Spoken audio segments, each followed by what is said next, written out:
Koomishiniin mana sirreessaa federaalaa ayyaana waggaa 40ffaa hundeeffama kilabii ispoortii fi garee muuziqaa akkasumas tiyaatira isaa yaadannoo injifannoo Aduwaatti kabajeera. Atileet Xurunesh Dibaabaa injifannoo Oloompiikii waancaa addunyaatiin ala Itoophiyaaf injifannoo boonsaa argamsiisuu isheetiin gulantaa guddina olaanaa koomishinarichaa kan ta'e gargaaraa koomishineraa argatteetti. Gargaaraa koomishineraa Daraartuu Tulluu, Komaander Atileet Salashii Saayin, Komaander Faaxumaa Roobaa, Komaander Atileet Salamoon Baaragaa fi Komaander Itti Aanaa Saambaree Tafariitiifis beekamtii fi kennameefii jira.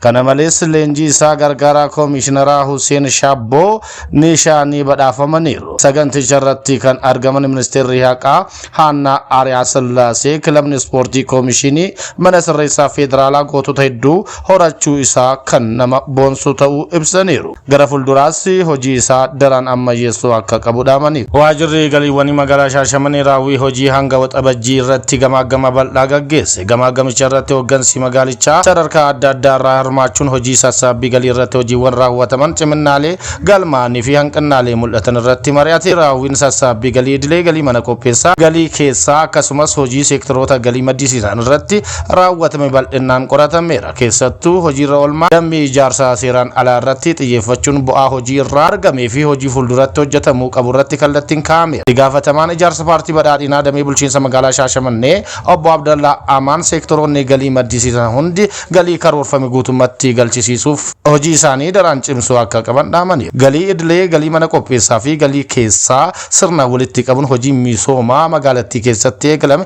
milkeessuuf qaamoleen hundi gahee isaanii baachuu akka qaban himaniiru. Itti aanaa kantiibaa fi qindeessaan kilaastara diinagdee magaalichaa Dr. Firaa'ol Uddeessaa galii hanga ammaatti walitti qabaman maddoota hundarraa yeroo hafe keessatti sassaabuun karoora qabame milkeessuuf tumsii fi hojii waloo murteessaa ta'uu ibsan. Gansii fi hojjettoonni seektoroota galii sadarkaan jiran xiyyeeffannoo olaanaa kennuun galiin magaalattii akkaataa barbaadamuun akka walitti qabamu taasisuu irratti hojii isaanii cimsuu akka qaban himaniiru. Kantiibaan bulchiinsa magaalaa Shaashamanii obbo Adaana Takla Goorgis Jaldoo ergaa isaanii keessatti caasaan mootummaa sadarkaadhaan jiru iddoowwan galii maddisiisuu danda'an adda baasuun yeroo hafe keessatti hordoffiif deeggarsa cimaa taasisuun barbaachisaa ta'uu himuun hojii qindoominaa cimsuun karooraan hojjechuu fi rakkoolee mul'atan irratti xiyyeeffachuun raawwii hojii fooyya'aa galmeessisuuf murteessaa ta'uu ibsaniiru. Godina Arsii Lixaatti raawwiin hojii galii idilee fi mana qopheessaa qoratamaa jira. Waajjirri misooma magaalaa fi manneen godina Arsii Lixaa fi